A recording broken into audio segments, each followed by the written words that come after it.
মানে ভাবা যায় যে তারেক রহমান আজকে যে সকল বক্তব্য দিয়েছেন তিনি কি আসলে সুস্থ আছেন?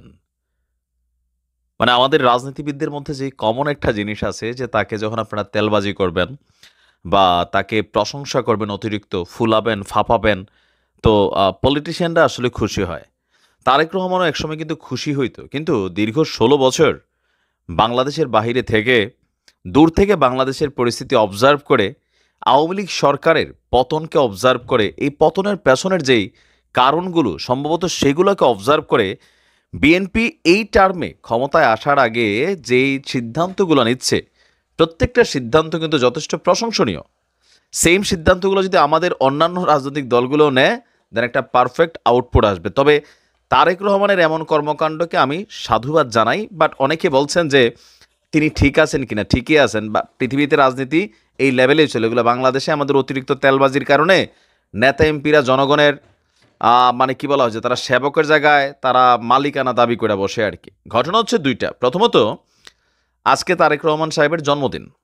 তো জন্মদিনে যদি এটা পালন করা হয়, সাংগঠনিক ব্যবস্থা নেবে। ভাবা যায় বাংলাদেশের জন্মদিন মানে কি, প্রত্যেক নেতা কর্মীরা বিভিন্ন জায়গায় কেক টেক কাটবে, নেতার নাম লিখবে, কে কত বড় কেক কাটছে ছবি তুলে নেতার কাছে পাঠাবে, ফেসবুকে পোস্ট দিবে। সেখানে আজকে তারেক রহমান ঘোষণা দিয়েছেন তার জন্মদিন যদি পালন করা হয় তাহলে সাংগঠনিক ব্যবস্থা নেওয়া হবে। আবার এই জন্মদিন পালনের ব্যাপারে আরেকটা জিনিস ঘটে কি, লোকাল পর্যায়ে পাবলিকের কাছ থেকে চাঁদা চাঁদা তোলে, দোকান থেকে টাকা টোকা তোলে একটা গ্রুপ আছে, সম্ভবত এই বিষয়টাকেও তিনি ফোকাসে রেখেছেন। এর বাহিরে তিনি আবার বলছেন যে আজকের পর থেকে আমাকে কেউ দেশনায়ক বা রাষ্ট্রনায়ক বলবেন না। বিশেষ করে বিএনপির নেতাকর্মীরা বিভিন্ন মিছিলে স্লোগানে এই একই কথা কিন্তু বলে যে আগামী দিনের দেশনায়ক রাষ্ট্রনায়ক হবেন তারেক রহমান। তো এই বিষয়গুলা কোথাও না কোথাও তিনি অবজার্ভ করেছেন, অবজার্ভ করে তিনি এই সিদ্ধান্ত দিয়েছেন। তিনি বলছেন যে একজন সহকর্মী হিসেবেও আপনাদের নেতা হিসাবে আমার অনুরোধ রইল, দয়া করে আমার নামের সঙ্গে আজকের পর থেকে দেশনায়ক রাষ্ট্রনায়ক এই শব্দগুলো ব্যবহার করবেন না। তিনি গতকালকে রাজধানী Kakrail institution of diploma engineers যেই একটা রাষ্ট্র কাঠামো মেরামতের ৩১ দফা এবং জনসম্পৃক্তি শীর্ষক কর্মশালা বিষয়ক একটা প্রোগ্রামে ভিডিও কনফারেন্সে তিনি এই বক্তব্য দিয়ে বলছেন যে নানান বক্তব্য দিয়েছেন। তো সংস্কার প্রসঙ্গেও তিনি এখানে তাদের ৩১ দফা দাবি তুলে ধরেছেন। আর বলছেন যে যখন দেশের কেউ এই বিষয়গুলো নিয়ে চিন্তা করেনি তখন বিএনপি ২৭ দফা দিয়েছিল। আর এখানে ৩১ দফাকে প্রান্তিক পর্যায়ে নিয়ে যাওয়ার জন্য নেতাকর্মীদের প্রতি আহ্বান জানিয়েছেন।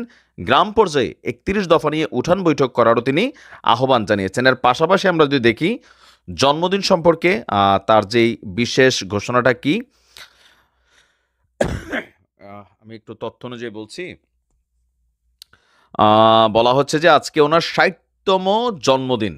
ওরে বাবা, অনেক বয়স হয়ে গেছে। আচ্ছা, ৬০তম জন্মদিন। তবে দেশের উদ্ভূত পরিস্থিতিতে এবছর দলের পক্ষ থেকে কোনো কর্মসূচি পালন করা আপনার নিষেধাজ্ঞা দেওয়া হয়েছে। আর যদি তা কেউ না মেনে এই জন্মদিন পালন করে সংশ্লিষ্টদের বিরুদ্ধে সাংগঠনিক ব্যবস্থা নেওয়ারও ঘোষণা দেওয়া হয়েছে। আর আপনার বলা হচ্ছে যে এটা কেন করা হয়েছে, যে রাজনৈতিক প্রেক্ষাপট, সিচুয়েশন, দেশের মানুষের জনজীবন সবকিছু মিলিয়ে ঝিলিয়ে তিনি চাচ্ছেন না যে বিষয়টা নিয়ে আসলে খুব বেশি অতিরঞ্জিত হোক, যেটা সমালোচনার হয়তো ইস্যু হয়ে যেতে পারে। তো আমি মনে করি এগুলো ভালো উদ্যোগ, যদিও আমাদের বাংলাদেশের রাজনীতিতে এগুলা একটু অন্যরকম, তাই না?